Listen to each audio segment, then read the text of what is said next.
పర్వదినాన మరోమారు మీకు ధన్యవాదాలు తెలియజేసుకుంటా ఉన్నాను. అంటే మీరే కనుక అండగా నిలబడకపోయిండుంటే ఆ రోజున ఈ రోజున ఇంత ఘన విజయం ఉండేది కాదు. ఈ రోజున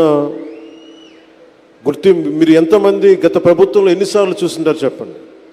ఇక్కడున్న భవన నిర్మాణ కార్మికులు దాదాపు 59 మంది, 30 పైచిలుకు నుంచి 59 దాకా.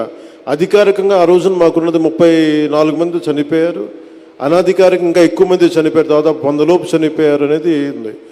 అలాంటి భవన నిర్మాణ కార్మికుల్ని ఇబ్బంది పాలు చేసిన ప్రభుత్వం అదైతే, ఈ రోజున భవన నిర్మాణ కార్మికుల్ని వేదిక పైన కూర్చోబెట్టి మీకు కష్టం ఏంటి చెప్పు అని చెప్పి ఒక బలమైన, ఒక అనుభవశీలైన ఒక ముఖ్యమంత్రి ఆధ్వర్యంలో రాష్ట్రం ఎలా ఉంటుందో ఆ ప్రభుత్వానికి, ఈ కూటమి ప్రభుత్వానికి నిదర్శనం.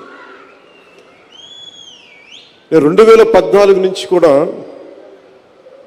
నేను ఎందుకు ఏమి ఆశించకుండా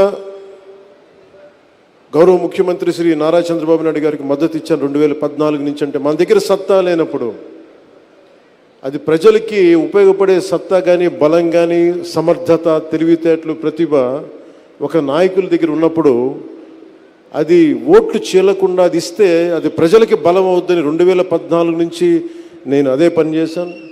2024 కూడా ఎందుకు ఇంత బలంగా ఉన్నానంటే, ఆయనే కనుక ఈ రోజున అధికారంలో కనుక ముఖ్యమంత్రిగా లేకపోయి ఉంటే ఈ రోజున P4 పాలసీ, జీరో పావర్టీ బయటకు వచ్చేది కాదు. ఈ రోజున అప్పుల్లో కూరుకుపోతున్న రాష్ట్రాన్ని దిశానిర్దేశం చేస్తే దాన్ని బయటపడగే వేయగలిగే సత్తా ఉన్న శక్తి సరిపోయేది ఇంకెవరికీ కాదు.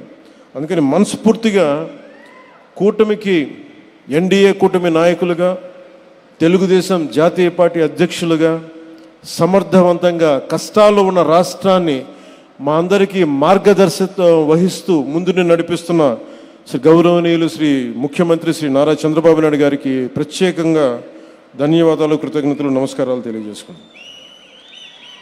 ప్రపంచవ్యాప్తంగా ఉన్న తెలుగు ప్రజలందరికీ, ప్రతి ఒక్కరికి ఉగాది పర్వదిన శుభాకాంక్షలు తెలియజేసుకున్నాను. మీకు కూడా.